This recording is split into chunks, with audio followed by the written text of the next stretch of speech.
UP में BJP ने लोकसभा चुनाव से पहले मंत्रिमंडल का जो विस्तार किया है, उनमें इन 4 चेहरों को जगह दी गई है। 2 पूर्वांचल के बड़े नेता हैं तो 2 चेहरों को पश्चिम से जगह दी गई है।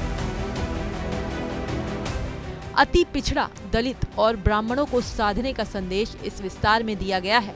अब इसी चुनावी विस्तार को लेकर समाजवादी पार्टी बीजेपी पर हमलावर हो गई है। अखिलेश के बाद उनके चाचा ने भी इस पर प्रतिक्रिया दे दी है। प्रतिक्रिया भी कोई ऐसी वैसी नहीं, बल्कि तंज भरी, चुभने वाली। योगी कैबिनेट विस्तार के बाद जब समाजवादी पार्टी के सांसद रामगोपाल यादव मीडिया से बात कर रहे थे, तब एक पत्रकार ने इस पर उनसे सवाल पूछ लिया, जिसके बाद उन्होंने बीजेपी पर ही निशाना साध दिया और कहा, इन 4 मंत्रियों में से एक भी असली बीजेपी का नहीं है। मुख्यमंत्री का परमाधिकार है, प्रेरोगेटिव है, किसको मंत्रिमंडल में रखे, किसको न रखे।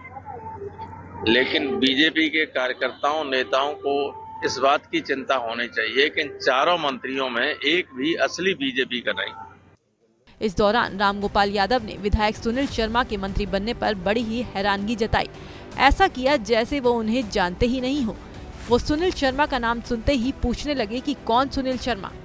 वहाँ का है सादाबाद को, साहिबाबाद का। अच्छा।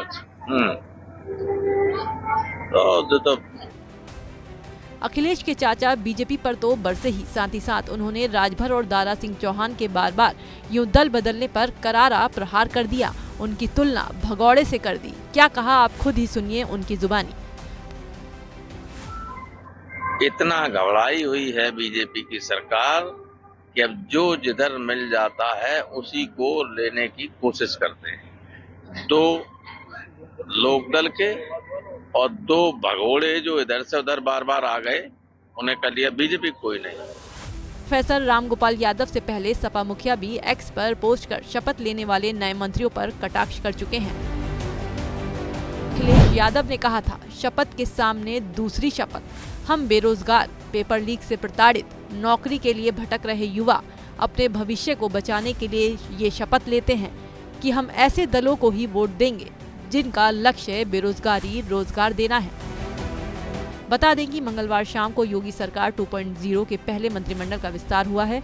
राज्यपाल आनंदीबेन पटेल ने राजभर, दारा सिंह चौहान, अनिल कुमार और सुनील शर्मा को मंत्री पद की शपथ दिलाई, जिसमें 2 नए मंत्री बीजेपी से तो वहीं 2 मंत्री सहयोगी दल से बने हैं। फिलहाल इसी मंत्रिमंडल विस्तार को लेकर एक बार फिर से बीजेपी विपक्ष के निशाने पर आ गई है।